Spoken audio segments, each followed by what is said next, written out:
His theory has always been that the government is collecting the income tax illegally, that they're collecting the tax in an unconstitutional manner, and they're collecting it in violation of the Internal Revenue Code itself. And he's always wanted to challenge that, and he's written several books on that. And he has a lot of theories that are credible, but the courts are rejecting them. But I've spoken to a lot of lawyers, I've spoken to a lot of judges personally who have read my father's stuff, who tell me off the record that they agree with him, that they think from a purely technical point of view he's right, but from a practical matter he's not going to win. The judges are not going to follow the law. They're going to do what they think they need to do, which is protect the government's revenue sources. So the stuff the federal government does is illegal, but the courts don't care. The courts look the other way. The problem with my father is he refused to acknowledge this. See, I've always acknowledged the practicality of the fact that, look, it doesn't matter what the Constitution says. It doesn't matter what the law says. The government's going to do what it wants to do. And the courts are going to support that. The courts don't care. They have an agenda.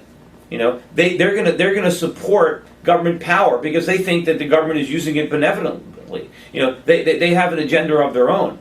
And my father could never accept that. He was always, but this is what it is, and I want to go to court, and I want to vindicate this.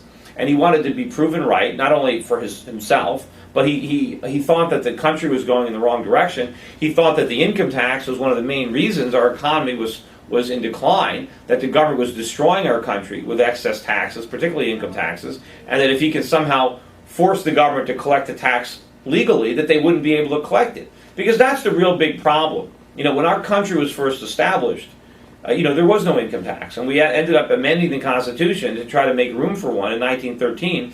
But initially, an income tax was inconsistent with the principles in our Constitution. I don't think he ever got a fair hearing on it. I think most of the things that he did, the judges just summarily dismissed. Most of his arguments that were put before the judges, the government never even responded. I mean, my father would file a motion, the government would do nothing, and the court would rule in favor of the government. I mean, if the judge is supposed to be a referee, how can my father lose when the other side doesn't even throw a punch? So it was always like my father would go to court, and instead of having an impartial judge, the judge was also his adversary. So he never really had a fair hearing. And of course, whatever you want to say about my father, he's sincere in his beliefs. He's not paying taxes because he's trying to get away with something. He's not, cheating on his taxes like the majority of Americans who, claim credit for a deduction that isn't legitimate, or maybe they don't declare some money they earned. They went to a casino, they won $1,000, they didn't declare it. I mean, that's commonplace. My father didn't do any of that.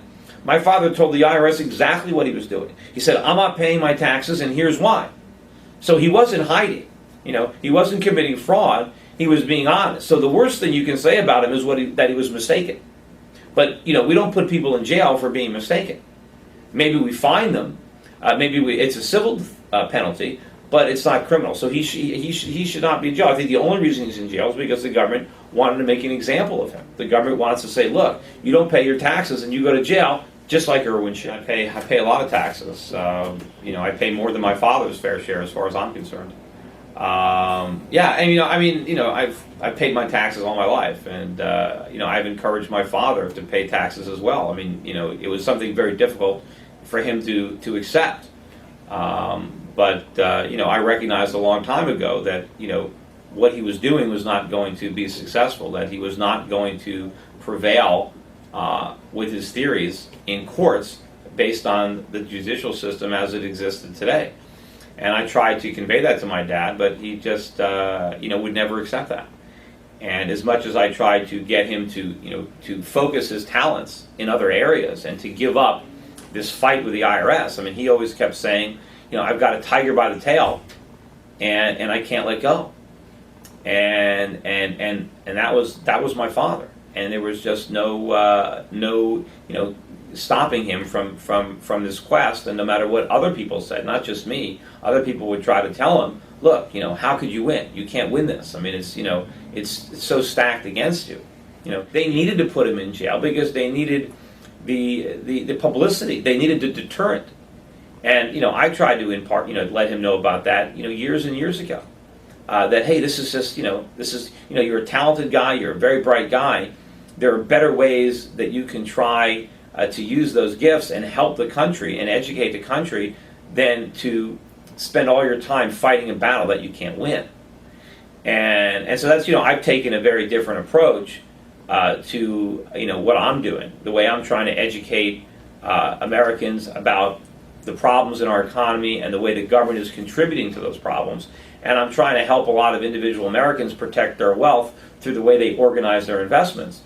But I am not, encouraging them to, fight the IRS, to stop paying their taxes, to engage in civil disobedience, or as in my father's case, he doesn't even think it's civil disobedience. He thinks he's obeying the law. He doesn't think there's any laws that he's breaking. He thinks it's the government that's breaking the law.